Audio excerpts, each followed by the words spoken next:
नमस्कार बंधुरा बर्णा जियामी किचेनेर आरो एकटी नतून पर्वे आपनादेर सबाइके वेलकाम। आज के आमी आपनादेर संगे शेयर करते चलेछि उच्छेर एकटी अनबद्ध इउनिक रेसिपि। এই রেসিপিটি गरम भातेर साथे जेमन खावा जाय तेमन এটা রুটি লুচি সবকিছুর সঙ্গেই কিন্তু পরিবেশন করা যেতে পারে।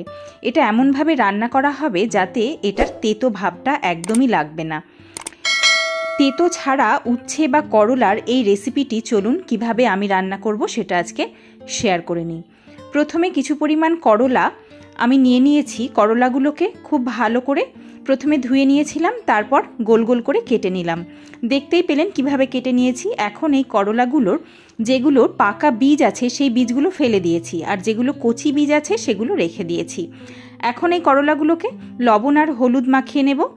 লবণ হলুদ খুব ভালো করে মেখে আধ ঘন্টা মতো ঢাকা দিয়ে রেখে দেব। এর ফলে করলা থেকে যে জলটা বেরোবে সেটা তেতোযুক্ত জল, সেই জলটা কিন্তু ছেঁকে ফেলে দিতে হবে। এর ফলে করলার যে রেসিপিটি রান্না হবে সেটা কিন্তু একদম তেতো হবে না, আর খেতে হবে অসাধারণ স্বাদের। আধ ঘন্টা পর আপনাদের দেখিয়ে দিই করলা থেকে কতটা পরিমাণ জল বেরিয়েছে। এই জলটা কিন্তু ছেঁকে ফেলে দেব। করলাগুলোকে চিপে চিপে অন্য একটি পাত্রে উঠিয়ে নিচ্ছি। জলটা খুব ভালো করে চিপে প্রেস করে বের করে দিতে হবে। সবগুলো করলা আমি একই রকমভাবে এইভাবে জল ছেঁকে ভালো করে তুলে নিলাম। এই জলটা ফেলে দেব। এখন এই করলাগুলোকে ভেজে নিতে হবে। গ্যাস অন করে কড়াটা খুব ভালো করে গরম করে নিয়েছি। তারপর দিয়ে দিয়েছি তাতে 4 টেবিল চামচ পরিমাণ সর্ষের তেল। সর্ষের তেলে এই রান্নাটা করলে কিন্তু এর টেস্টটা দুর্দান্ত হবে। তেলটা ধোঁয়া ওঠা অবস্থায় যখন গরম হবে সেই রকমভাবে গরম করে নিয়ে গ্যাসটা অফ করে দেব। তারপর উচ্ছেগুলো দিয়ে তারপর গ্যাসের ফ্লেমটা আবার অন করে কমিয়ে রেখে দেব। তারপর উচ্ছেগুলো নাড়াচাড়া করে ভেজে নেব। এবার গ্যাসের ফ্লেমটা আমি হাই করে দেব। গ্যাসের ফ্লেম হাই রেখে ক্রমাগত নাড়াচাড়া করে করলা বা উচ্ছেগুলো খুব ভালো করে ভেজে নিতে হবে।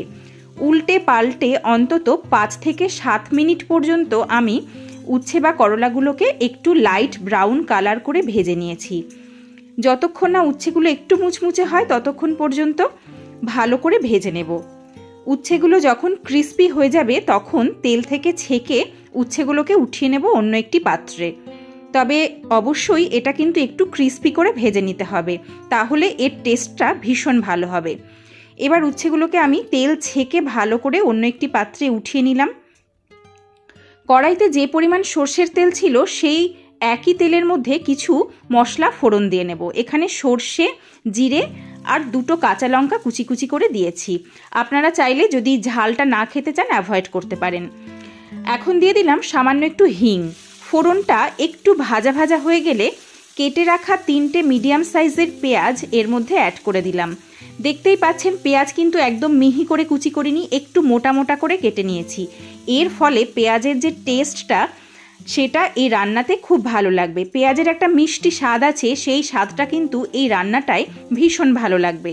এখন গ্যাসের ফ্লেম হাই রেখে প্রথমে পেঁয়াজগুলোকে নাড়াচাড়া করে ভেজে নেব। যতক্ষণ না পেঁয়াজের রং লাইট গোল্ডেন হচ্ছে ততক্ষণ পর্যন্ত কিন্তু লবণ আমি দেব না। যখন লাইট গোল্ডেন কালার হয়ে গেছে সেই পর্যায়ে পেঁয়াজে দেব লবণ আর কালারের জন্য একটু হলুদ। লবণ দেওয়ার ফলে পেঁয়াজ থেকে হালকা করে জল ছাড়া শুরু হবে, এর ফলে পেঁয়াজটা সফট হওয়া শুরু হবে। এখন পেঁয়াজটা যখন ব্রাউন কালার হয়ে যাবে বা গোল্ডেন কালার হয়ে যাবে ততক্ষণ পর্যন্ত পেঁয়াজটাকে নাড়াচাড়া করে ভেজে নেব। দেখতেই পাচ্ছেন পেঁয়াজের রং কিন্তু গোল্ডেন কালার এসে গেছে। এই পর্যায়ে ভেজে রাখা উচ্ছেগুলো আমি পেঁয়াজের মধ্যে দিয়ে দিলাম। এখন পেঁয়াজ আর উচ্ছে ভালো করে নাড়াচাড়া করে আবারও একবার ভেজে নেব গ্যাসের ফ্লেম লো করে দিয়ে। মিনিট 2 এভাবে ক্রমাগত নাড়াচাড়া করে পেঁয়াজ আর উচ্ছে একসঙ্গে ভেজে নেব।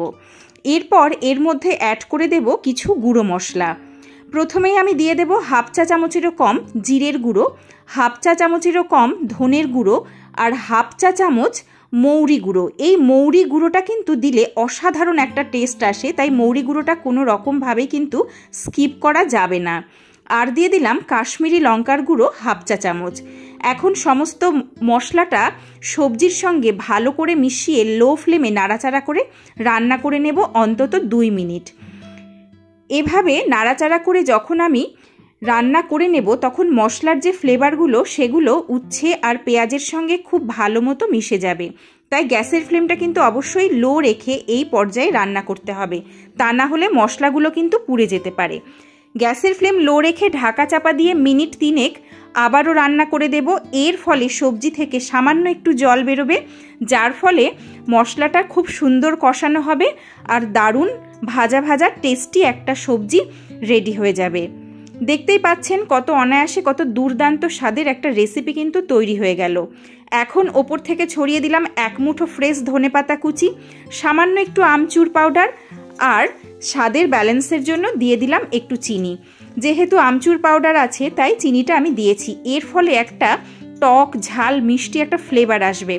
আপনারা একবার এই রেসিপিটা ট্রাই করে দেখবেন, এটা কিন্তু গরম ভাতের সঙ্গে অসাধারণ লাগে খেতে। এই সবজিটা যেহেতু একটুও তেতো লাগে না, তাই এটা কিন্তু রুটি দিয়েও খাওয়া যেতে পারে। এটা আমাদের মধ্যে হয়তো রুটি দিয়ে খাওয়ার প্রচলন নেই, কিন্তু অনেকেই করলার এই সবজি রুটির সঙ্গে খেয়ে থাকেন। আমরা ডাল ভাতের সঙ্গেও কিন্তু এই রেসিপিটা পরিবেশন করতে পারি। তবে আমরা বাঙালিরা গরম ভাতের প্রথম পাতেই উচ্ছের রেসিপি খেতে পছন্দ করি। সঙ্গে যদি 1 চামচ ঘি দিয়ে গরম ভাতের সঙ্গে এই রেসিপিটা পরিবেশন করা যায়, সবাই হাসি মুখে এই রেসিপিটি দিয়ে ভাত খেয়ে নেবে। বাচ্চারা কিন্তু আঙুল চেটে খাবে, এতই দুর্দান্ত স্বাদের হয় এই রেসিপিটি। আমার এই নিত্য নতুন রেসিপির আইডিয়াগুলো যদি আপনাদের ভালো লাগে, আমার চ্যানেলটি সাবস্ক্রাইব করার অনুরোধ রইল। আর রেসিপিগুলো ভালো লাগলে অবশ্যই লাইক, কমেন্ট, শেয়ার করতে ভুলবেন না। আমি বর্ণা, আপনারা দেখছিলেন বর্ণাজ ইয়াম্মি কিচেন। এতক্ষণ সঙ্গে থাকার জন্য অসংখ্য ধন্যবাদ। আজ এ পর্যন্তই, আবার দেখা হবে নতুন কোনো রেসিপি নিয়ে। সবাই ভালো থাকবেন, সুস্থ থাকবেন। ধন্যবাদ।